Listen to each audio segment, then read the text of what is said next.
¿Se escucha Muy bien? bien, muchísimas gracias, Ernesto. Muchísimas gracias por estar acá y te doy la bienvenida en nombre de mi comunidad y quiero que sepas de que estamos ansiosas Bueno, de escucharte. un gusto, querida. Gracias por invitarme. Al contrario, es un honor. Ernesto, Pues, óyeme, ¿cómo quieres comenzar? Para mí es una celebración. Mi mujer y yo hicimos una pequeña fiesta cuando terminó el periodo. Pues bueno, nos libramos de esto, por suerte.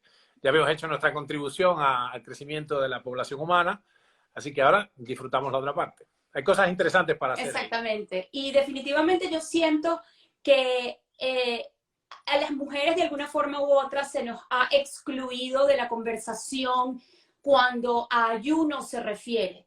Y de alguna manera u otra nos sentimos como ya va, yo quiero participar también en los beneficios del ayuno, yo quiero también emplearlo, utilizarlo estratégicamente si se quiere, inclusive para etapas tan importantes como lo es la menopausia. Y desafortunadamente también vemos en la medicina convencional que somos un poco hasta ignoradas con respecto a hablar con nuestro médico sobre nuestros síntomas que son reales y a todos simplemente nos dan una píldora anticonceptiva a una mujer de 55 años. Un poco para callar los síntomas, cuando realmente tenemos una farmacia por dentro. Como en cuanto a investigación, que también, y lo comentaba un poco cuando convocaba esta invitación, en donde siempre vemos que los protagonistas principales de las investigaciones y de la ciencia y de todo lo que está basado en ciencia e investigación, el protagonista es el hombre, porque como mujer somos un ser cambiante y es que difícil, ¿no? Es integrarnos en todo lo que tiene que ver estos estudios y avances. Entonces, como investigador, desde tu punto de vista, desde tu experiencia y tu trayectoria, ¿cuál es la esperanza? ¿Qué esperanza tenemos? Bueno, es un buen momento para ser mujer de 50 y tantos, porque resulta que se ha abierto una nueva perspectiva. La primera cosa que teníamos que quizás dejar en claro es que hay una circunstancia particular en el ser humano. Los seres humanos son los que probablemente la única especie que vive sustancialmente más allá del fin de la etapa reproductiva. ¿Por qué esto es así? Bueno, una discusión filosófica probablemente a tener, pero el hecho concreto es que no se ve en el mundo animal esta cuestión. Cuando declina la ovulación o cesa, bueno, de hecho, de alguna manera, hay ciertas especies donde el acto reproductivo es el último acto. O sea, la mantis religiosa, los esturiones, bueno, así, las plantas anuales les pasa esto también. Y se ha visto, hemos visto en mi mundo, el mundo del laboratorio, de los análisis, digamos, ya la ciencia fundamental, que en algunos casos impedir la ovulación en ciertas especies, por ejemplo, o la gemación en el caso de ciertas especies vegetales, vuelve a esas plantas perennes o prolonga la vida muchos ciclos más de, qué sé yo, de los salmones, por decir algo. Así que hay una cuestión relacionada. La naturaleza tiene, establezcamos esto primero, o sea, ¿por qué hay esta cuestión con los ciclos reproductivos? ¿Cuál es ese imperio biológico hacia la reproducción, que es lo que nos trae acá? Hay dos fuerzas fundamentales, Gaby, en este caso, que nuestra audiencia tiene que entender. La primera de esas fuerzas biológicas, yo le llamo las compulsiones biológicas, la primera es sobrevivir a toda costa. Esto es un hecho establecido en biología, ¿no? O sea, todos los organismos vivos tratan de sobrevivir a toda costa. Y en segundo punto, ahí cerquita, reproducirnos a toda costa, o más exactamente, tratar de fabricar cuantas copias, cuantas Gaby y Ernesticos sean posibles, o sea, cuantas copias viables del ADN sea posible. Entonces son dos grandes fuerzas en la biología. La cuestión aquí está, que hay que entender es extrañísimo, pero nosotros tenemos que hacer algunas cosas nuevas, diferentes, casi te diría, no antinaturales, pero ciertamente ingenieriles, para si queremos seguir siendo plenos y vitales, hay que ir por encima de la biología, cuyo propósito en definitiva es básicamente la reproducción. Y si eso termina, bueno, pareciera no haber un rol para los individuos, si Creo que la perdí la naturaleza señal. protege a la A ver. especie, tiene mecanismos para que siga sobreviviendo, pero para nosotros, ups, ¿me ves ahí? No, Ahora quizás sí me tengo que te cambiar el escucho. teléfono que este es... Ok. Alright, so, entonces te decía entonces que finalmente el asunto es que si queremos un rol individual para nosotros, si queremos tener digamos, ir más allá de la naturaleza, hay que hacer ciertas cosas. Habiendo establecido esta idea inicial, Gaby, la idea de que la reproducción es una cuestión estrictamente, vamos a decir, está ligada al propósito de la especie, el individuo puede hacer otras cosas. ¿Bien? Especie es una cosa, nuestra especie, y el individuo, tú y yo, nuestra audiencia, uno por uno, somos una cosa en particular. Desde ese punto de vista hay que entender que la primera cosa es si hay un rol para la biogerontología, digamos. Hasta hace muy poquitas décadas, no te olvides de que era una especie de chiste ser biogerontólogo. Una de las cosas que más me interesaba a mí de niño, lo que me hizo acercarme a las ciencias biológicas, era que mis padres eran muy viejitos en comparación con los padres de mis amiguitos. Tenían la edad de los abuelos de mis amiguitos, ¿no? Porque ellos se juntaron muy tarde, etc. Desde ese punto de vista, yo siempre fui agudamente consciente que, oh, wait a minute, esto no es para siempre, vamos a periclitar. Bueno, ¿cómo hacer para enlentecer esto? Pero hasta hace un par de décadas o tres, te diría que en 1982, para ser más exacto, con una cierta publicación ahí muy famosa, empezó la nueva era de la biogerontología, que hasta entonces era lo mismo que la menopausia. ¿Tiene menopausia? Bueno, ¿qué le va a hacer? Es normal, ponte un poquito, abanícate, sería la idea, ¿no? Tienes sofocones, abanícate. Esto es normal, ¿qué vas a hacer? Estás declinando, tienes andropausia también, está perfecto, es normal. Un tipo le dijo, una persona muy considerada en la Unión de Escritores y Artistas de Cuba, le dijo a mi papá: Prieto, hay que envejecer con dignidad. Yo era un chamaquito así, y mi padre se puso lívido diciendo: de ninguna manera, ¿no? Dignidad es lo última cosa que quisiera. Mi padre era muy cómico en ese aspecto, ¿no? Y yo me quedé eso grabado. No, de ninguna manera quiero envejecer con dignidad. Con dignidad, la dignidad es inherente a uno, ¿no? Pero quiero no envejecer, si se puede. Entonces, empujar, para que nuestra audiencia entienda, esto tiene un nombre técnico, se llama squaring the curve. Squaring the curve es la cuadratura de la curva, sería. Así que esa curva de declinación de la vitalidad pueda ser convertida en un cuadrado, levantar esa línea, entonces prolongar nuestra potencia vital para el disfrute, para la inteligencia, para la creación, cuantas décadas podamos, y eso, o curiosidad, eso entonces aleja también el tiempo de la hora de la desencarnación, ¿no? Bueno, hay muy nuevas cosas sucediendo en biogerontología y una de esas cosas atañe a las mujeres que ya han terminado su ciclo reproductivo. Número uno, felicitaciones por haberse liberado de ese rollo de la rana, de que va saltando de mes en mes. Genial, ya zapamos de eso. Pero ahora la cosa que hay que entender es que para ustedes y para nosotros, para ellas y para ellos, las células declinan su potencia vital inexorablemente, o sea, no inexorablemente, pero es decir, esto sucede, esto es lo que se llama un cambio canónico, pasa de todas maneras, a cierto ritmo, pero pasa. La primera cosa que tenemos que hacer es, ok, ¿cómo hago para instalar las mejores herramientas de las que ya se tiene noticia que funcionan, el ayuno profundo siendo una de esas, para regenerar el organismo sin quedar medio chueco en el proceso, ¿no? Bueno, ahí viene el asunto, hay un espacio para esto, pero probablemente en el caso de las mujeres, no es lo que hemos visto y lo que ya se ha visto con un par de décadas de estudios de esto, es que la restricción moderada, la restricción calórica moderada, no crónica, todos los días comer poquito, no es muy bueno. Te deja hipotiroidea, con frío, sin ganas de nada, con las hormonas por el suelo, digamos. No contribuye demasiado a la felicidad, ¿right? Si bien los modelos animales parecen, los modelos experimentales de restricción calórica, la verdad, Gaby, que es uniforme, es unánime. Los resultados que podemos declarar son unánimes, prolongan la vida de las especies testeadas. Ahora, la cuestión es si prolonga la vida humana. Pareciera que no es tan fácil hacerlo, que lo que requiere la restricción calórica, el tipo de ayuno que hace falta para los humanos, para esta especie, Homo sapiens sapiens, hombre y mujer es lo mismo, es un ayuno más profundo, que hemos llamado 3.0 nosotros, un ayuno profundo en exceso de 24 horas absolutas, para algunos fenotipos incluso 3 días completos sin comer, para empezar la fiesta de la autofagia regenerativa, pero no hecho todos los días, no todas las semanas, ni mucho menos, sino digamos una vez cada 2 meses, una cosa así, en función de la edad y del sexo y de la capacidad atlética, etc. Para que nuestra audiencia entienda, una de las cosas fundamentales que tenemos que ver es la potencia muscular, la fuerza muscular, la capacidad de hacer trabajo. A ver, volvimos a perder. Esto viene de la Okay. masa. ¿Te perdí ahí? Ernesto, ¿Me ves? te perdimos cuando dijiste potencia muscular. Allí se perdió la comunicación. Ok, ok, sí, más que masa muscular, gracias. Más que masa muscular sería la cuestión de la fuerza, la capacidad de hacer trabajo. Y este es uno de los enemigos peores de la mujer, la sarcopenia, que trae la pérdida de tejido muscular activo, que trae automáticamente la osteoporosis, la osteopenia, etc. No en ese orden, no al revés. Y esto es un problema muy serio porque limita el disfrute, limita la creatividad, limita la eficacia orgánica y limita la vida, acorta la vida sensiblemente.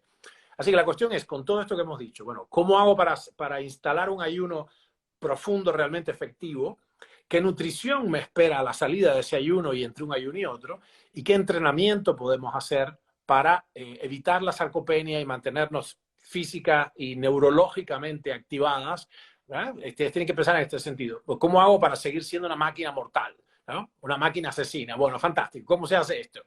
Hay una manera, es una triada que hemos descrito muchas veces, que es básicamente el ayuno profundo, que en cada subtipo de mujer tiene una forma en particular, es un algoritmo que después hay que estudiarlo por autoobservación. La supernutrición, que es una dieta con alimentos ricos en micronutrientes más suplementos, porque ya habíamos establecido que nosotros declinamos inexorablemente. Y finalmente una forma de ejercicio, que muchachas, no vale caminar así un poquito y hacer un poquito de bicicleta, tiene que ser ejercicio de fuerza, de potencia, con la mitad de vuestro peso. Y yo he visto mujeres que no son atletas de élite, mujeres de 50 años y 60, haciendo sentadillas con su peso. Si pesa 60 kilos, hace sentadillas con 60 kilos, es así. Y esto ha probado ser es una modalidad de ejercicio que nosotros llamamos ejercicio mínimo efectivo. Es decir, es un ejercicio de fuerza, un ejercicio potente, vigoroso, hecho unos 30 minutos por día, 4 a 6 veces por semana, donde yo no me desgasto desde el punto de vista cardiovascular, pero sí trabajo la fuerza, ¿no? Así que sería la cosa: supernutrición, entrenamiento de fuerza, entrenamiento de potencia, y básicamente el ayuno profundo para regenerar la sensibilidad hormonal misma. O sea, en el tiempo hay una especie de resistencia hormonal. Es decir, las hormonas declinan, y esto eventualmente probablemente es sensato hablar para tu audiencia de la reposición hormonal bioidéntica cuando yo esté muy segura de que no tengo ningún crecimiento no autorizado, ¿ok? Así que de esto seguramente podemos hablar un poquito más adelante. Es maravilloso lo que dices, porque es un poco también entenderlo. La luna, nosotros somos la luna, ustedes son el sol. Cuando nosotros comenzamos a verlo de esta forma, entendemos que como mujeres pasamos por procesos mensuales, digamos de aproximadamente 28, 30 días, en donde nuestras hormonas y esta sinfonía y jerarquía hormonal va cambiando. Ahora, a partir de los 40 años, comienza el paso de la transferencia de poder de nuestras hormonas sexuales a nuestras glándulas suprarrenales, de las cuales nunca nos habíamos enterado de su existencia, sino hasta que de repente ya nos llega el momento, ya es a lo mejor hasta muy tarde, porque las hemos agotado, trabajado sin pagarle y las hemos explotado. Ahora, ustedes como hombres, o el hombre, el tablero hormonal del hombre es un poco como el sol, es un poco, se rige más en un ciclo de 24 horas, pasan por diferentes procesos durante un ciclo de 24 horas. Sigues teniendo la misma persona, pero ustedes viven como hombres, con nosotras como mujeres, con seres totalmente cambiantes y diferentes a nivel hormonal. Por ende, todas estas cosas que hacemos durante el día como estilo de vida, para bien o para mal, van a tener una respuesta o una reacción diferente dependiendo del momento en el ciclo en el que estemos. Y eso es algo, Ernesto, que me parece fascinante. Primero porque a mis 47 años prontos a cumplir, siento que qué maravilla, qué momento de aprenderlo. Y segundo, una vez más, porque por décadas hemos ciegamente adaptado todo lo que los estudios, los descubrimientos, los avances, pero que se han hecho en hombres, y cuando lo aplicamos a nosotras, pues resulta que son resultados totalmente diferentes. Claro, y ni siquiera, te digo una cosa, ni siquiera en hombres, porque hombres es una determinación muy general, ¿no? No es hombres en particular. El grueso de los estudios observacionales y clínicos que se han hecho en restricción calórica, humanos, digamos, no en el contexto, con jóvenes, varones jóvenes universitarios, usualmente blancos. Vas a tener los últimos segundos. Decía, Ya, que el grueso de de los estudios observacionales que se han hecho de restricción calórica tienen un sesgo estadístico que se han sido hechos mayoritariamente sobre varones jóvenes universitarios de raza blanca. O sea, son jóvenes universitarios blancos, caucásicos, ¿no? Lo cual es es un montón de cosas que no están resueltas ahí, ¿no? Porque hay no uno, no dos, sino 8 subfenotipos, por lo menos 8 subgrupos. No es lo mismo una joven atleta de 15 años con un IMC de 19, un índice de masa corporal de 19, que menstrua copiosamente cada 27 días en promedio, y practica, qué sé yo, gimnástica, que un señor de 82 años con un IMC de 36, que apenas se puede levantar de la silla, que tiene una glucemia matutina de 140. Entonces, todo esto hay que conservarlo, pero pienso que coincido contigo en que los estudios han desfavorecido vuestro aspecto demográfico, pero ahora una cosa muy interesante hay acá para rescatar. ¿Sabes qué es? La autoobservación. Nosotros una cosa que le pedimos a los estudios estadísticos es que tengan lo que se llama significación estadística. Esto es que yo esté seguro que eso que estoy pescando ahí no sea producto de la casualidad. Ok. La otra cosa que yo le pido, y esto es una de las cosas que más intensamente he dicho a mis camaradas científicos, es la magnitud del efecto. Es decir, yo quiero que cuando haga un experimento, una intervención, la magnitud del efecto sea tan poderosa que la cantidad de sujetos del estudio para demostrar que lo que estoy viendo es cierto, sea pequeña. O sea, la N es pequeñita. N es el número de personas de un estudio científico. Bueno, acá lo más interesante es que nosotros podemos hacer un estudio completamente científico, pero observacional, con la N igual a 1. ¿Okay? N igual a 1 quiere decir un estudio de un sujeto. Ese sujeto soy yo. ¿Sí? Entonces, una señora, o una muchacha, una chica que está emprendiendo este camino de cómo aplicar esta triada de ejercicio mínimo efectivo, o sea, ejercicio de potencia, pero sin pasarme de rosca para no romper nada interno y no gastarme, supernutrición y ayunos profundos, que es una técnica muy, muy específica, tiene la oportunidad de ir haciéndolo en ciclos repetitivos, una iteración, ¿no? Y observándose sistemáticamente a sí misma en condiciones controladas, seguramente de la mano de un profesional como tú, y ir entendiendo, no qué le pasa al mundo en general, qué cosa es el ayuno en la raza humana. No, no, no, no. ¿Qué me pasa a mí? Soy la González Restrepo, cuando estoy haciendo esta maravillosa cuestión que es básicamente la inanición controlada, la inanición terapéutica, seguida de una supernutrición y de un entrenamiento para romper ladrillos directamente. ¿Ok?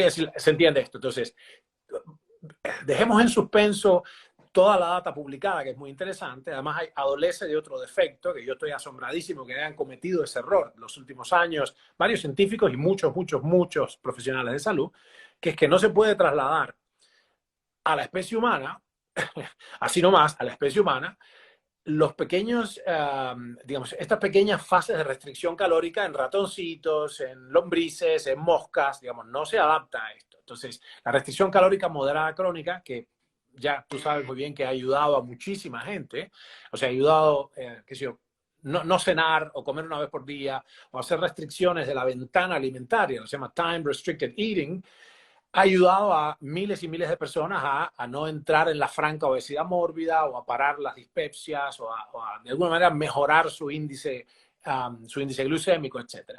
Pero esto no significa que eso nos otorgue los beneficios comprobados en especies animales del ayuno profundo. Y eso requiere en nuestra especie un ayuno mucho más grande. Para las chicas que ya están, por suerte, despegándose de su rol como progenitoras, que es una fase muy, muy bella y muy digna, muy necesaria, habida cuenta que, pequeño paréntesis, la tasa de natalidad está decreciendo sistémicamente en el planeta. Yo he hecho mucho trabajo al respecto sobre esto, sobre hay un blog que se llama La pesadilla de Malthus. Esta idea de Malthus de que íbamos a tener una superpoblación, que la estamos teniendo, que aventaja los recursos, etcétera. Pero lo que vemos ahora y nadie está mirando es que la tasa de natalidad está decreciendo, la infertilidad es epidémica, y ahí hay un montón de problemas metidos en esto que peligra a la especie humana, En cierto punto, además hay un declinar de la hombría del otro lado también. En términos, yo lo dije, un término cargado, pero concretamente los varones tienen, escucha esto, los muchachos de esta generación, te perdí ahí. Sorry, estaba diciendo el declinar de la hombría. Los muchachos que ahora tienen 20 y pico de años, tienen la mitad de la fuerza prensil, esto en promedio, ¿no? La mitad del agarre, de la fuerza del agarre de nuestros abuelos, o sea, de sus abuelos, y la mitad del conteo espermático, o sea, la mitad de los espermatozoides en el semen. O sea que ha declinado la fertilidad, ha declinado la potencia y han declinado otras cuestiones también ya de caracterológicas, digamos. Tenemos mucho menos, las más jóvenes generaciones son mucho menos sólidas y fuertes y eso es muy peligroso para las mujeres porque en el caso de relaciones heterosexuales, por supuesto, es las parejas. O sea, la pareja, tú hablaste de yin y yang y el sol y la luna, requieren una genuina hombría que es calma y fuerte y centrada, porque es muy peligroso. Un tipo inseguro y débil es muy peligroso, porque ese es el que te apuñala por la espalda cuando no estás mirando, ¿no? Entonces, y es la que, literal o figuradamente. Entonces, acá ha habido un corrimiento, un debilitamiento de la especie, y esto es biológicamente, hay un deterioro de la especie. No es una opinión mía, hay consenso en la ciencia sobre esto. Pero ¿qué se hace al respecto? Los hombres padecemos también de una andropausia, pero en vez de ser abrupta, como la de ustedes, es más larga y el resultado es que una década más tarde, insensiblemente de a poquito, ustedes se encuentran con que están rodeadas de viejos cascarrabias, ¿no? Entonces, claro, ese es el problema. Bueno, ambas cosas se pueden empezar a resolver.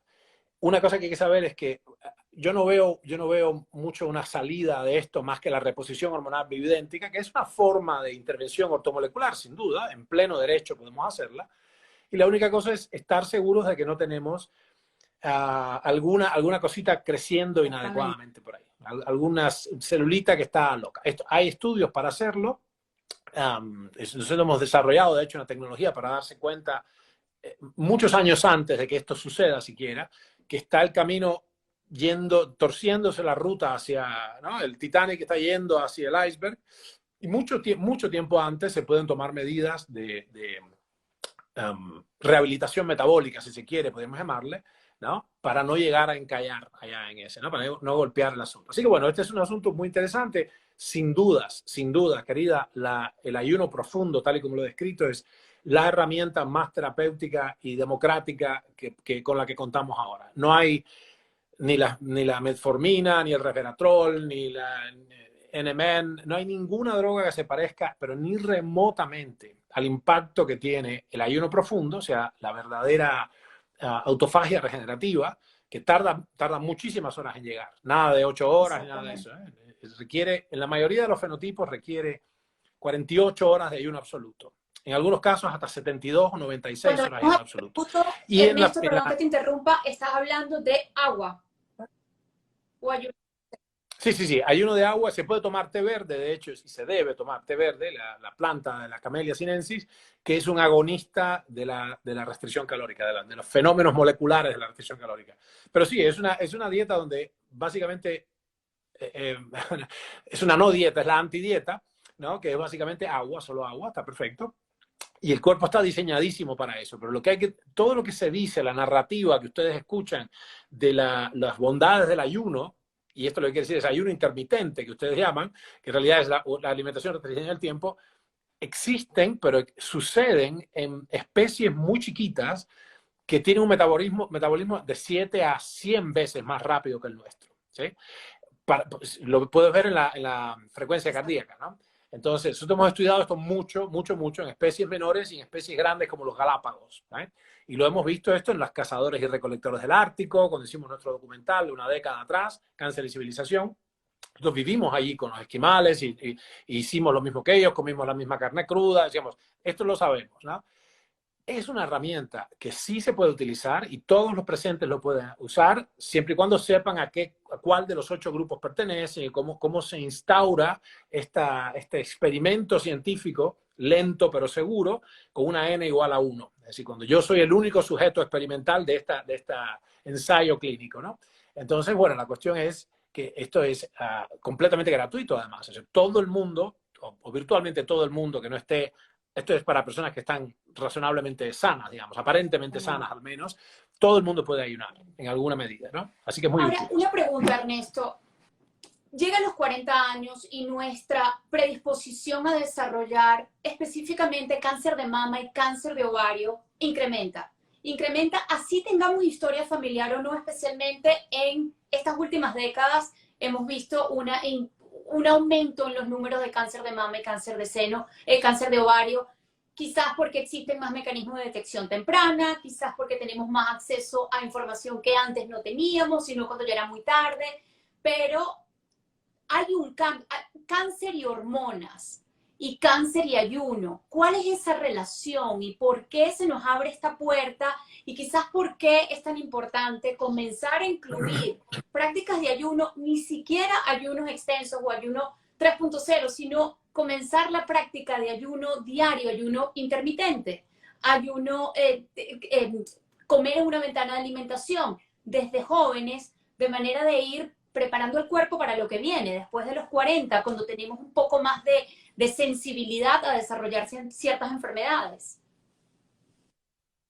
Claro, claro. Bueno, la clave de esto es bastante sencilla en el fondo. Me da pena decir que hemos estado las últimas décadas, de hecho, buscando el lugar equivocado. Había un viejo chiste de que había un borracho buscando en el suelo, mirando si bajo un farol en un parque, y alguien le ofrece ayuda, es que se le perdió la llave, ¿ok? Empiezan a buscar hasta que dicen, no encuentro nada. Trate de decirme, buen señor, le dice el joven que le estaba ayudando al borracho, ¿dónde fue que sintió que se le cayó la llave? Dice, no, allá, en aquel lugar. Dice, pero ¿por qué estamos buscando acá? Dice, porque acá es donde hay luz, ¿no? En la oscuridad. Anyways, hemos estado buscando, y esto no lo dijo yo, no es una crítica mía, esto es, yo replico lo que dijo James Watson, premio Nobel, descubridor de la estructura helicoidal del ADN, que dice la frase, cito textualmente, la búsqueda de una causa genética del cáncer ha sido notablemente infructuosa, ¿no? Remarkably unhelpful. No nos ha ayudado en nada. Esto lo dijo hace 2 años o 3. Right? Por eso yo dije, saqué ese editorial, Is the Metabolism Stupid? ¿No? Como la campaña de... Ahí te perdí otra vez. Sorry. No, ahí te veo perfecto. O sea, No sé dónde me quedé. Bueno, anyways. no tenemos que enfocarnos. Estamos poniendo la atención y los recursos a donde no Totalmente. tenemos que hacer. Totalmente. Absolutamente. Y pareciera ser que entonces, de hecho, hay un paper que en el fondo lo que pareciera revelar es que el origen del cáncer es simplemente, es una cuestión estadística, es que tienes mala suerte. Bueno, no hay tal cosa, pues. O la humanidad es 800% menos sortuda desde 1901 para acá. ¿Se entiende esto? Es decir, el cáncer ha subido 800 o casi 900% en el último siglo, ¿right? Los últimos 120 años en particular. Entonces, ¿quiere decir que tenemos 800% peor suerte? Bueno, eso es un disparate. Claramente el cáncer es una enfermedad metabólica, es decir, y el origen, la clave está en las mitocondrias. Se estropea, nosotros hemos escrito 12 libros de todo esto, las mitocondrias estropean, son estos bebés, ¿no? Uno de ellos, el más reciente, tiene un par de años, es Principia Metabólica, son los fundamentos de esto, ¿no? No es un folletico, como ves, es un montón de... Ya esto está, el próximo que voy a sacar es el doble de complicado, porque ya, de alguna manera ya el mundo académico, mi mundo, se despertó de que, ok, no es por ahí. Y de pronto el metabolismo, el estudio del las transacciones del cuerpo, de la célula, que fue durante 80 años puesto a un costado, pues no era sexy, de pronto es hot. Entonces ahora el asunto es que, ok, ahora el metabolismo ha vuelto a ser, en vista del rotundo fracaso de 80 años de la causa genética del cáncer, no encontramos nada. Entonces, bueno, volvemos al metabolismo, a la época de Warburg y todo esto. Fantástico. ¿Por qué esto es importante para tu audiencia? Porque tenemos algo para hacer al respecto. No es que tengo unos genes malos que me dio mi abuela. No. Son una serie de conductas que conducen a que se va declinando la respiración celular, la función mitocondrial, y en su lugar el cuerpo, para sobrevivir, lo que hace es empezar a subir el fenotipo glucolítico. Empieza a subir la glucólisis, la fermentación. En suma, el cáncer es, a nivel así celular, es una sustitución de la respiración por la fermentación. Esto es un proceso muy claramente descrito. Yo como te he dicho, yo hace 23 años estoy en este campo, hemos escrito yo diría, algunos de los libros más fundamentales y de los papers más fundamentales en este campo. Nuestra audiencia puede aprovecharse de esto de inmediato. Y es que lo que resta, la cuestión entonces viene para no tener cáncer, ¿cómo hago para restablecer y preservar mi función respiratoria mitocondrial? La respiración. Voy a perder. A ver. quedé sin conexión. Déjame ver si puedo cambiar. ¿Dónde me quedé? Yo me quedé Si prendada de esa definición de respiración y fermentación, cuando se va de la respiración a la fermentación y qué manera, ¿no? De verlo en una forma quizás hasta más gráfica y entender un poco esa patología. Es claro, y la pregunta entonces deviene, sorry que se cortó, estoy con mala conexión acá. La cuestión entonces deviene cómo protejo mi capacidad mitocondrial, cómo preservo la respiración celular. Y esto es muy claro, un rol muy importante hizo en las vitaminas B. Chicas que están escuchando esto, entiendan así, tatúense en esto en algún lado.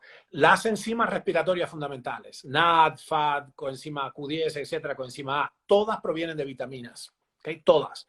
Entonces, por eso uno de los padres fundadores de esta disciplina, Otto Warburg, un premio Nobel de 1930 y pico, vivía enloquecido con no usar productos, comidas con pesticidas, porque son venenos mitocondriales, y tomar grandes cantidades de riboflavina, niacina, que él mismo descubrió, biotina, etc.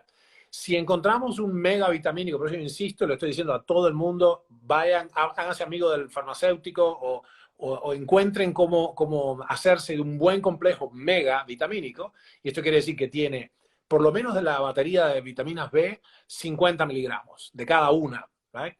Entonces, y esto hace una maravilla porque esto levanta la potencia. Bueno, ahí te baja la presión, y si tienes hipertensión te la baja automáticamente sin medicamento, porque se soluciona el problema a nivel mitocondrial, ¿no? Y esto produce un montón de cuestiones en términos de energía, creación de neurotransmisores, es decir, esas vitaminas que son desdeñadas por los profesionales en general, son así lo más poderoso que hay. El problema es que no son patentables, porque por ley no se puede patentar sustancias naturales, es como patentar el oxígeno, ¿no? O el sol. Entonces no representan un usufructo para la industria. Perdonémosle eso a la industria, que tiene un modelo económico, pero también nos da muy buenas cosas. Yo no tengo ningún interés de nada, no tengo acciones de ninguna compañía farmacéutica, pero la verdad sea dicha, nadie protesta de la industria farmacéutica cuando un antibiótico te salva a un hijo. Y me ha pasado a mí, ¿no? Concretamente me ha pasado a mí. Tengo 3 hijas con Dari y, bueno, una de ellas salvó su vida en un momento gracias a eso. Cada una de mis hijas ha tomado una vez en su vida, tiene 28 años la mayor, un medicamento, uno. Pero ese medicamento le salvó la vida, créeme que es así. Y esos medicamentos fueron hechos por la industria farmacéutica. Bueno, en fin, sí, es una digresión, pero vamos a mantengámonos positivos. ¿Qué sí podemos hacer? ¿Qué sí podemos hacer? Aprender a ayunar de acuerdo con mi edad, mi sexo, mi estado, mis circunstancias, la estación del año, ¿ok? Porque el ayuno, lo que nos dijimos en este contexto es muy importante, el ayuno regenera las mitocondrias. Después de un ayuno, sobre todo ayunos profundos, lo que hemos constatado es que la dotación mitocondrial mejora. Para eso hace falta que a la salida del ayuno me espere una dieta, una práctica alimentaria realmente rica, ¿no? Y además los suplementos, porque como ya establecimos al principio, la mala noticia aquella que es la naturaleza no tiene un rol para nosotros. En la gran obra, la sinfonía natural, nosotros como individuos no tenemos un papel más allá de los 40 y pico. Básicamente, pues ya no, a la naturaleza, que es cómo hago copias. No tenemos un rol más De Gaby, allá de los 40 y pico de años a nivel de la naturaleza. Un rol individual. Un rol individual. Exacto. Como individuos, ¿no? Claro, el cometido de la biosfera básicamente es mantenerse a sí misma. La biosfera tiene el conjunto de los seres vivientes, bueno, están ahí en una interacción ecológica y todo lo que hace falta es mantenerse con vida. Es un tema filosófico muy interesante y biológico, no es para hoy o para horas quizás, para este momento, pero el hecho es que no hay un rol, no hay un papel en la gran obra de la naturaleza, de los seres vivientes, no hay un rol específico para Ernesto y para Gaby como individuos, ¿ok? Con lo cual depende de nosotros. Así que, bueno, ¿cómo hago para restablecer esto? Ok, ahí tenemos esa fórmula, esa triada, entrenamiento de fuerza, entrenamiento vigoroso de fuerza, así. El resultado palpable de esto tiene que ser que yo soy más fuerte que antes, o por lo menos mantengo mi fuerza. ¿Right? Yo tengo que poder mover. Hay algunas, es muy, muy complejo de explicar acá. Básicamente pues, tendría que mostrarse, pero hay una serie de movimientos básicos, esenciales, que uno tiene que hacer yo evidentemente estoy en un mal lugar acá, estoy en una jaula de Faraday acá en mi celda monacal de escribir. Me retiré acá a un lugar lejano para escribir un libro y tengo poca señal, se ve. Disculpe que se corta. No te preocupes. ¿Dónde me quedé? Estábamos hablando de para quizás resumirlo mejor, un poco de cuál es el rol y en la parte de la fuerza, ¿no? De tener más fuerza hoy de lo que era antes, mantener esa masa muscular, aumentarla, mantenerla, preservarla. Sí, sí, sí, totalmente, totalmente. Que ahí hay un problema, que ese es un aliado, el tejido muscular activo deviene nuestro aliado metabólico. Y el asunto acá está en, ok, ese declinar inexorable aparentemente, se puede enderezar si yo mantengo estas medidas ahí, pero tenemos que meter sustancias preciosas de afuera. Entonces un poco pareciera paradójico, porque tengo que hacer supernutrición, pero tengo que hacer superayuno también. Bueno, ¿cuál de las dos es? Las dos. Necesito pasar suficiente inanición para que el cuerpo se vea obligado a abrir este plan ancestral que es la autofagia, y a la salida de eso me tiene que esperar una alimentación riquísima en nutrientes, macronutrientes y micronutrientes, una suplementación adecuada para este declinar de las células, y además de eso el ejercicio de fuerza, el ejercicio de potencia, que es lo que activa todo el asunto, porque es la clave, el cuerpo recibe, el cerebro recibe una clave, que es, ok, se ve que obviamente el cuerpo no sabe que tú estás jugando a entrenar, ¿no? Estás haciendo la fuerza porque te da la gana, tú vives, o sea, tu supervivencia depende de tu intelecto, mayormente, ¿right? Pero el cuerpo no lo sabe. Entonces el cerebro tú lo engañas y tiene una reacción neuroendocrina que se llama respuesta a adaptación al ejercicio. Por eso es tan importante. Acuérdense, sarcopenia es lo que produce la osteoporosis.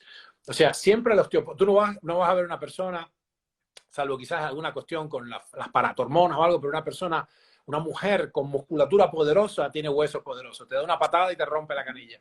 ¿Ok? Entonces, nunca va a haber una mujer con osteoporosis con músculos potentes. No hay tal cosa. De hecho, la sarcopenia antecede y produce la osteoporosis. Y aquí hay una cuestión muy importante con el entorno hormonal.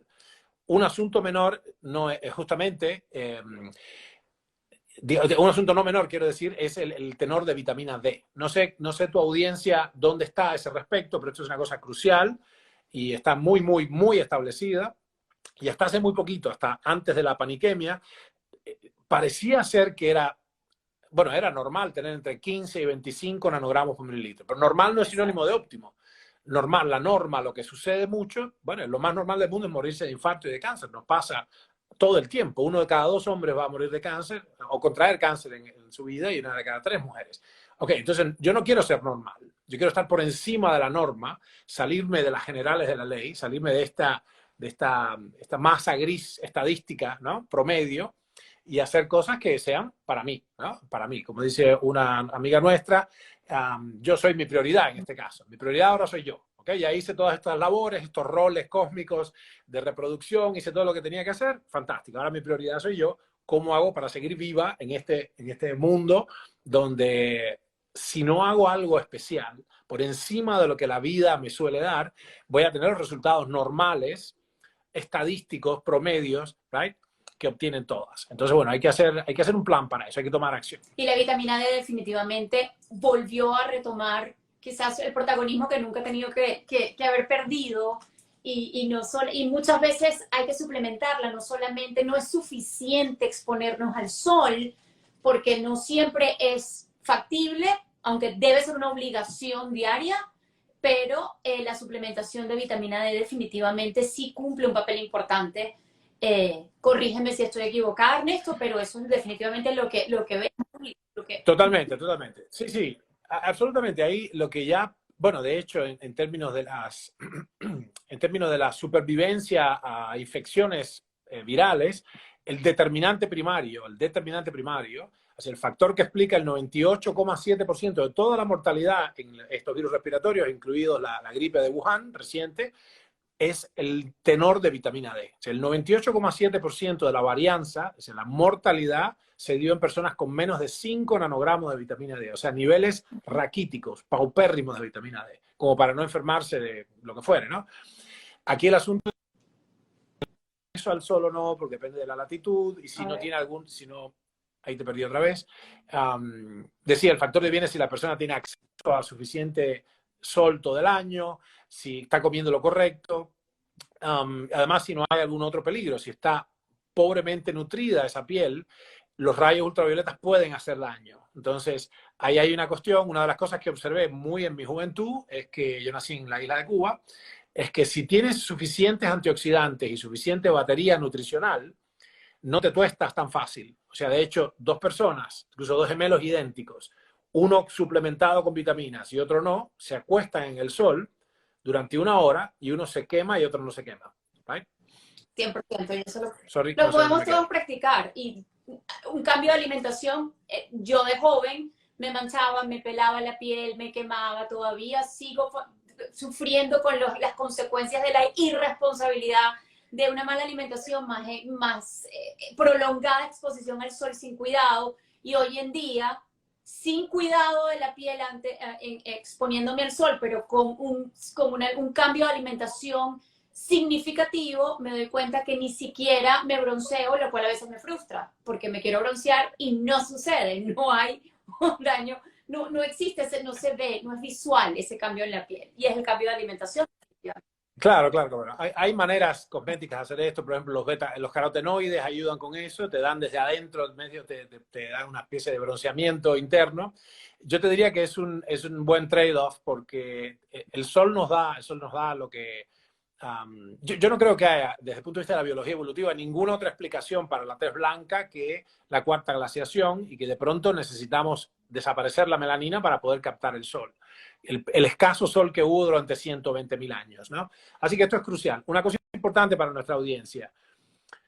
Donde hay vitamina D, hay vitamina K. Dos cosas son cruciales. No tomar suplementos de calcio cuando estoy suplementando vitamina D. ¿Right? No hace falta, si la alimentación es correcta y lo que estoy diciendo supone que hay una nutrición, una práctica alimentaria congruente con el genoma humano, no tendría que haber necesidad de suplementos de calcio, ¿no? Simplemente nosotros movilizamos varios gramos de calcio en una nutrición correcta. La vitamina D es crítica para esto, es la prohormona ósea, justamente. La vitamina D no es una vitamina, en realidad es una hormona, secosteroide, crucial, crítica en muchos aspectos, la inmunidad, el cerebro, la inteligencia, la libido y los huesitos. Y siempre, siempre, siempre tomar vitamina K. La K es crucial en este aspecto porque dirige el tráfico de calcio hacia el hueso, que es donde debe ir, y evita la calcificación de las arterias, ¿no? Así que estas cosas son importantes, tener suficiente prohormona, ¿no? La vitamina D, suficiente K acompañando de esto. Sin embargo, Ernesto, y después además darle quiero aprovechar esto para hacerte una pregunta, porque hoy en día tenemos acceso quizás a marcas o presentaciones de vitamina D3 que viene ya con la K2. Maravilloso, en lugar de tener otro recipiente en la cocina, pues ahora tenemos lo que necesitamos en una sola botella o en un solo contenedor. Sin embargo, y esto lo conversaba ayer con mi compañera Maru, que ella tiene bastante conocimiento en cuanto a todo lo que tiene que ver con esta parte de suplementos. Ella estábamos hablando de mi caso en particular, que necesito aumentar mis niveles de vitamina D, y ella me dice, bueno, perfecto, hay que aumentar, entonces te propongo aumentar la dosis, quizás unas altas dosis por ahora de vitamina D. Sin embargo, cuidado con la vitamina K, porque si vienen juntas, la vitamina D o sea, grandes cantidades de vitamina D, maravilloso, pero si ya viene con vitamina K2, no siempre los niveles altos de vitamina K van a ser lo mejor o van a ser óptimos para la salud. Entonces, la recomendación práctica sería consumir vitamina D por un lado y vitamina K2, perdón, en otra presentación, en otra cápsula. Sí, ahí déjame establecer primero dónde saco yo esto, ¿no? Cuando yo te digo ciertas cosas, y que lo digo después me escucho y digo, ok, lo dije de manera rotunda, pero esto es porque yo vengo de un ambiente muy diferente del resto de los comunicadores, yo vengo de hacer experimentos de esto. Por ejemplo, yo tengo certeza de que los niveles naturales de vitamina D están en torno a los 60 u 80 nanogramos, porque he testeado remeros, bañistas, he testeado indios com, he testeado médicos de vacaciones en Cuba. Es decir, cuando tú estás el verano entero en traje de baño, qué sé yo, la vitamina D te sube a 80, ¿ok? A 80, no 8, 80, por un lado. La otra cosa es que la vitamina K hemos tenido una experiencia primero de años Espérate que tiene que regresar la conexión. Ok, te decía que con respecto a la vitamina K, por su parte, lo que hemos tenido una extensa investigación, porque resulta que en ciertas combinatorias y ciertas formas de vitamina K eran muy importantes como agentes antitumorales, y además por el hecho de que también un rasgo de los pacientes oncológicos es que usualmente tienen tendencia a los coágulos, perdón, a la trombosis venosa profunda, a coagulación, ¿no? Intravascular, diseminada, tromboembolismo pulmonar, estas cosas, ¿no? Entonces, ok, la cuestión era, la vitamina K es un agente antitumoral en dosis farmacológicas, pero ¿cómo hacemos para que no... Está tomando heparina, la doctora le acaba de mandar heparina, bueno, fantástico. Y las dos cosas se pueden hacer. Aprendimos a hacer las dos cosas a la vez sin que una se estorbe a la otra. Lo que quiero decir es que la vitamina K es muy, muy santa, muy segura, muy noble. Vamos a hacer un trabajo específicamente, creo que mañana, sobre esto, una conversación, mañana o pasado. Pero yo creo que ahora la evidencia, la extensa evidencia clínica nos dice que se puede tomar sin peligro en cantidades que son bastante más grandes de la dosis diaria recomendada. Esto es importante para que la audiencia entienda que las vitaminas y todas estas efectores naturales son inmensamente seguros. El índice terapéutico es de 3 dígitos. Después lo pueden buscar, googlear qué cosa es el índice terapéutico. Es una fórmula que relaciona la dosis letal media con la dosis terapéutica. Y eso te da un número. Entonces, si es un número muy bajito, pues la aspirina tiene un índice terapéutico de 4 y la compras por receta libre. El paracetamol es de 2. Digamos, te pasas de paracetamol y vas con falla hepática, ¿no? El acetaminofén. Y se obtiene por la libre. Bueno, las vitaminas tienen un índice terapéutico de 4 dígitos. Son muy, muy, muy seguras, ¿no? Si tienen dudas, bueno, el médico les podrá decir qué hacer. Pero yo no creo que haya problemas con eso. Al contrario, pienso que es una de las maneras de protegernos de justamente de cosas como el cáncer, por ejemplo. Gran parte de lo que nuestra investigación reveló al inicio de esto, casi 30 años atrás, es que hay unos fenómenos también del cáncer, no en el inicio, sino la progresión del cáncer tiene mucho que ver con niveles bajos de estas sustancias que dan cohesión a los tejidos, como la vitamina D y la K. Así que es importante saber eso. ¿Por qué habíamos hablado de Estamos la D? hablando de los complejos de la vitamina B, del complejo B, y luego pasaste a la vitamina D junto con la K, obviamente, para este matrimonio perfecto de D3 y K2. ¿Y qué otro suplemento quizás no debería de faltar? Una vez más venimos para hacer un resumen. Ayuno, una alimentación densa en nutrientes que le dé final a este ayuno, y por supuesto la suplementación adecuada. En líneas generales, ¿cuál es esta suplementación ideal? Ok, aquí estás, de nuevo. Ahí va. Maravilloso. Sorry, lo cambié de teléfono porque era imposible con aquel. Buenísimo. Ernesto, ayuno profundo, alimentación rica en nutrientes, macronutrientes, micronutrientes, suplementación adecuada. Dentro de esa suplementación nos hablaste de vitamina B, nos hablaste de la vitamina D, de la vitamina K. ¿Qué otra vitamina nos falta, no podría faltar en esa fórmula? Sí, ahí hay una de las cosas importantes, ya más del lado vitamínico, sino del lado de los microminerales, ¿no? Y lo pueden buscar ahora, hicimos una masterclass hace poquito sobre el ratio entre el cobre y el zinc. Una de las cosas que descubrimos en nuestro laboratorio hace unos años, ya hace 13 o 14 años, es que indefectiblemente las patologías serias vienen acompañadas de un rasgo asombroso que yo no había visto en la literatura. Eso lo descubrimos espontáneamente y encontré un par de artículos científicos recientemente, pero un par. Y es que hay mucho más cobre que zinc. Fíjate qué cosa interesante. Entonces, lo interesante es que además el cobre y el zinc compiten por los transportes. Una muy interesante agregado entonces, para hacerlo sencillo para la gente que no tiene formación técnica en esto, y es tomar suplementos de zinc con la comida para que desplace al cobre. Unos 50, 70 miligramos de zinc por día hacen el truco. Hay que medirlo, esto hay que medirlo. Y lo interesante es que el zinc debe estar mayor al cobre, por lo menos el doble del cobre, ¿no? Okay. Doble del cobre. Así que, esta sencilla estupidez que acabo de decir, esta es una soncera. El zinc, no sé ni para qué sirve. Bueno, créanme que el zinc tiene sus deditos metidos. Es un chiste porque hay una cosa que se llama dedo de zinc. tiene sus deditos metidos en más de 400 reacciones enzimáticas. El zinc es monumental y se interpone en un montón de cuestiones negativas y nos protege la inmunidad. También el selenio, lo más fácil de encontrar, hay suplementos de zinc, selenio y manganeso que vienen ya juntos, así que no hay ni que pensar, tomas ya. Y esto empieza a ser una especie de ecosistema micronutricional donde empieza uno, si tiene la suficiente cantidad y la calidad es correcta, por ejemplo, la vitamina B12 no tiene que venir en forma de cianocobalamina, porque ciano es cianuro, sino de hidroxicobalamina o metilcobalamina. Entonces, hemos puesto, tu audiencia puede mirar un video nuestro que se llama Megavitaminas, directamente en YouTube, Megavitaminas, ¿no? Y explica así punto por punto los aspectos. Mi blog está lleno de estas referencias y es algo que yo considero, Gaby, te voy a confesar, mi pasión con esto, soy como energúmeno en ese sentido, yo he hecho uno de mis objetivos, más allá de mi trabajo en áreas ya más difíciles de la ciencia, el cometido de nuestra plataforma Science to the People es salvar 1 millón de vidas durante esta generación, ¿no? Y eso es sobre la base de educar. Por eso está gratis en el YouTube, gratis en el blog, etcétera, porque esencialmente, y lo único que requiere de nosotros, de la audiencia, es sistemáticamente leer un poquito de todo, tener un poquito de paciencia con esto y todos los días ir escuchando de vuelta al trabajo una cosa interesante y empezar a construir una cultura.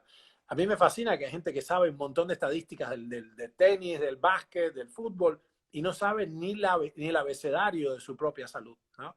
Esto de hecho es osado vivir así por la vida, ¿no? No saben nada de estadística y la estadística es elemental para entender cómo tomar decisiones. Y no saben nada de nutrición aplicada, pero sí saben todas las estadísticas de béisbol o de lo que fuera, ¿no?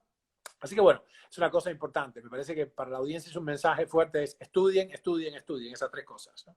Absolutamente. Y Ernesto, y ya para cerrar y respetar tu tiempo, quiero que nos cuentes un poco, primero que nada, revisar la página web.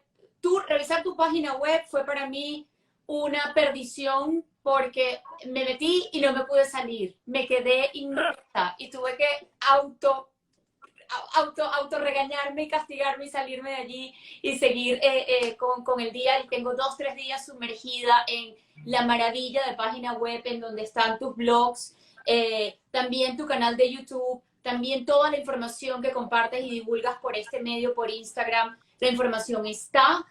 También estuve revisando y viendo los cursos que tienes disponibles. ¿Hay algún curso, algún programa que estés a punto de ofrecer o de reabrir?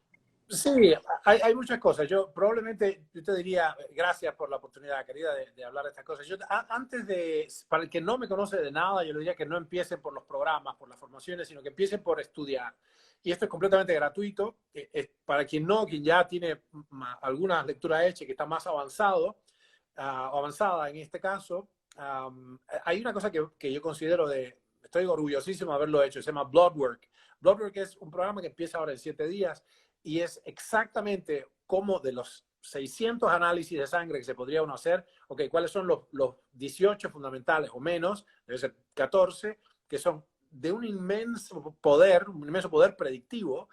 Y cómo se mide exactamente, cómo se interpreta exactamente qué hay que hacer, cuál es la frecuencia correcta, que no es anual, ni mucho menos, es mucho más corta, es trimestral, pero cómo se toma acción sobre esto. Realmente Bloodwork, que es la guía definitiva para interpretar los análisis y optimizar la salud, es una especie de joya, no sé cómo tardé tanto en hacerla, y es algo que está disponible ahí. Después nosotros hacemos ciclos de 3 meses, ahora viene Bloodwork, que es muy importante, pienso yo, para el público en general. Pero si no, les digo, no nos pensamos ir, Dios mediante, estaremos acá, instrúyanse primero, dense tiempo, dense unos buenos 90 días, de un poquito todos los días para comprender, porque es bastante fácil, pero es extenso y requiere empezando a entender.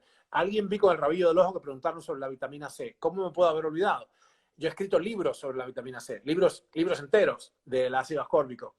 Y es un inmenso componente que a la especie humana le falta. Nosotros, y con esto te dejo ya, Gaby, nosotros padecemos una enfermedad. Nosotros, la especie humana, todos, cada una de las mujeres y hombres de la especie humana padece un error innato del metabolismo, típico de la especie humana y único de los primates. Ninguna otra especie tiene esto, con una pequeña excepción. ningún otro animal tiene este problema, por eso no tienen infartos. Pero los humanos no fabrican, no sintetizan su propia vitamina C. Esto es un tremendo defecto que tenemos. Empezó hace unos 60 millones de años en los homínidos y ahora lo tenemos. Hay que tomar por lo menos 2 veces por día, más mejor, y por lo menos un par de gramos por vez. ¿Okay? O sea que nuestra audiencia puede significativamente cambiar su salud y la de sus hijos y hijas y abuelitos y todo, y ni hablar de las embarazadas, tomando un par de gramos de vitamina C pura en polvo 2 veces por día, y si es más, mejor, ¿no? Lo que tolera el intestino. Esa es una inmensa recomendación. La ciencia es rotunda al respecto, por más que a la industria no le encanta, ¿no? Qué joya, gracias Ernesto, de verdad. Y esta hora también ha sido un poco para recordar de que está en nosotros, está en nuestras manos, tenemos que ser proactivos y no quedarnos siempre con el quejarnos del padecimiento y también saber qué preguntas hacerle a nuestros proveedores de servicios de salud. Un paciente informado es un paciente que trabaja y que colabora con el médico.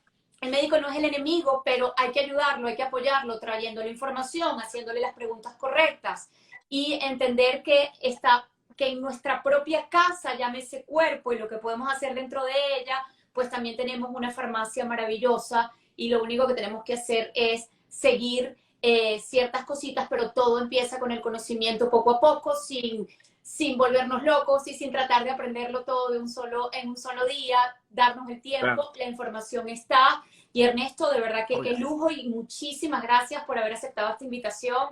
Estoy feliz de poder haberle brindado esta hora a mi comunidad, que bastante falta que nos hace el tener acceso a todo lo que manejas. Y bueno, y a toda mi comunidad se le digo, vayan a la página web para poder estar más al día de cuáles son los eventos. El próximo es Blood Work, que es un poco para aprender tú mismo a cómo leer tus propias analíticas y la frecuencia, y etcétera.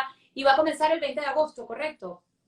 Y eso es básico. Sí, ahora el sábado próximo. Okay. El sábado próximo, sí. Y es precisamente, no es para profesionales, es para la gente que justamente está en otro camino de la vida, y hay unos secretos ahí que hemos encontrado, algunas cosas muy, muy especiales, tanto que algunas de estas son joyas que no las puedes encontrar no en casi ninguno, pero hay muy pocos laboratorios piden ciertos análisis, y lo más importante es desembarazarse de la interpretación esta de que si estoy normal es lo suficiente. Si todo está normal, ¿por qué me siento tan mal? ¿No? Está todo roto y el médico dice que todo está normal. Ok, entonces no estoy haciendo las preguntas correctas. Así que las preguntas correctas en analítica y la interpretación correcta de las respuestas son un mundo de diferencia y salva vidas y prolonga nuestra estadía en este hermoso planeta. ¿Okay? Qué maravilla de poder terminar con esta frase espectacular que acabas de compartir, Ernesto. Muchísimas gracias una vez más. Toda la suerte y todo el éxito del mundo y seguimos en contacto. Gracias, un beso a todas. Nos vemos pronto.